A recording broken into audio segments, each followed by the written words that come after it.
Hello everybody, I'm Boricua Pam, and I'm making a short video of how to use the TensorRT in ComfyUI. So the setup for it is a bit technical. Um, there's a repo that I found that he recently made a custom node for it, and I have been using TensorRT through automatic 1111.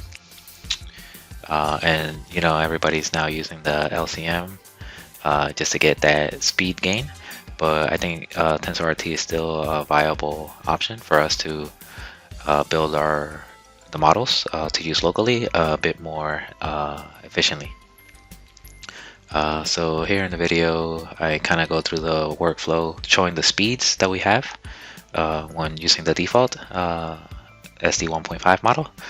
The TensorRT custom node does have the ability to create the TensorRT models for SDXL as well, but while I'm recording, it uses a lot of my VRAM, so I'm just showcasing doing it for a SD 1.5 model. And the model that I chose was the Deliberate V3, which is a good all-around SD 1.5 model to use. And to work with the TensorRT, I actually just kind of installed like a vanilla ComfyUI using miniconda environment, just so it's a lot easier to install all the dependencies required.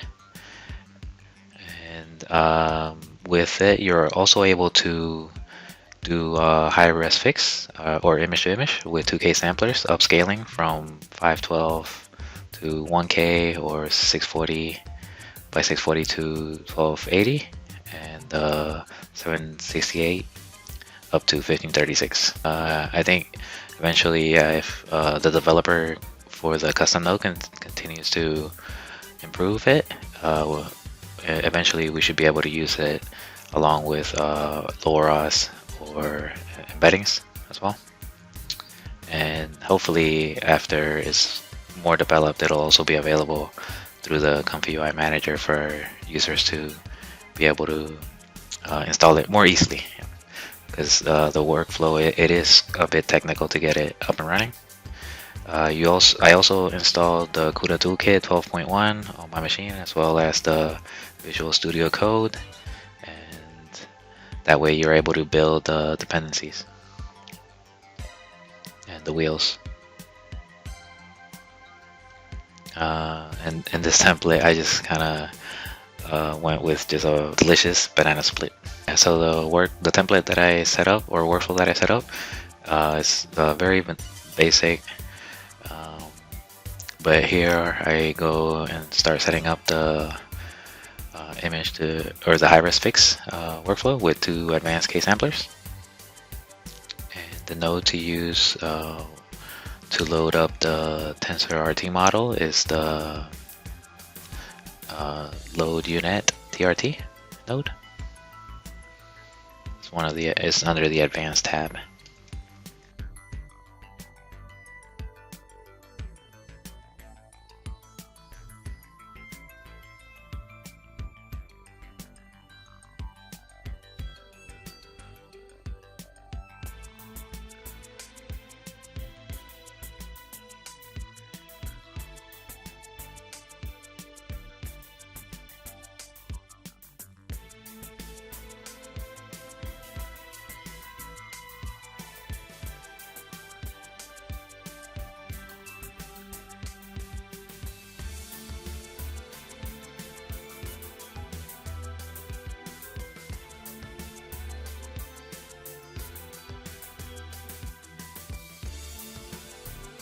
And when I set up the image-to-image using the 2K samplers, I like to use the enable return with leftover noise on the first K sampler. But in that one, I set it to start at 0 and at the maximum amount of steps that I want to end eventually on the second K sampler, so that I don't get the noise that we're seeing here. So here I'm kind of changing it. So the end step, I'm gonna make it be 24, and then the steps will just be 12. So the first image will just have the 12 steps, and then during the latent upscale, we're gonna add or continue the remaining 12 steps. That way we get a quite detailed double resolution version of the first image.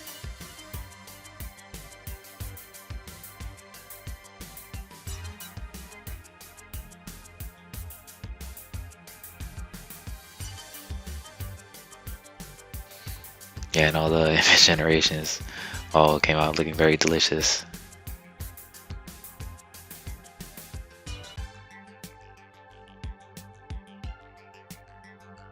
After generating I actually was craving for a banana split.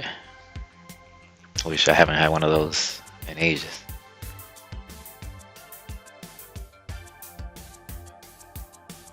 And the recording of the workflow process that I'm showcasing here, I actually sped it up double speed just so that the video doesn't end up being extremely long.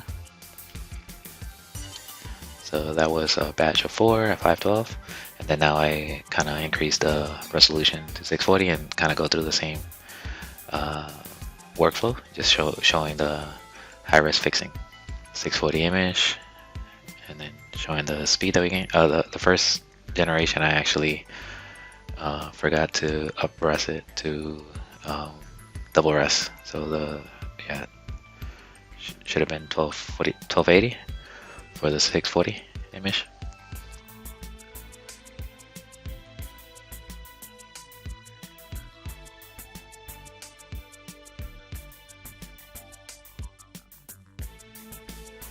That one's delicious. And then now I go up and do the 768 by 768, high-res fixing it to 1536 by 1536. And again, the speed is not as fast as LCM, but I am using high step count, and it's a Tensor RT model, which it does give us a nice speed gain.